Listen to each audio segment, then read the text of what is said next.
اگر یہ باتیں انسان اللہ کے علاوہ کسی اور کے لیے رکھے گا، دیوی دیوتا کے لیے، بتوں کے لیے، قبروں کے لیے، کہ وہ غائبانہ طور پر ہمارے لیے نفع اور نقصان کے مالک ہے، وہ غائبانہ طور پر ہمیں جانتے ہیں، ہمارے سب کچھ علم ہے ان کو، اور وہ ہماری مشکل کشائی حاجت ربائی کر سکتے ہیں، وہ ہمارے نفع اور نقصان کے مالک ہیں، تو یہ کیا ہوگا؟ عبادت میں شرک ہو جائے گا۔ تو اللہ تبارک و تعالیٰ کے لیے نہ تو آپ اللہ کے ناموں میں شرک کرو گے، نہ اللہ کے کاموں میں شرک کرو گے، اور عبادت میں اللہ کے ساتھ کسی کو شریک نہیں ٹھہراؤ گے۔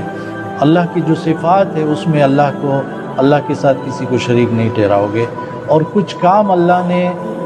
اپنے لیے خاص کی ہوئے ہیں، کچھ عبادت ایسی ہے جو اپنے لیے اللہ نے خاص کی ہوئی ہے، جیسے سجدہ کرنا ہے،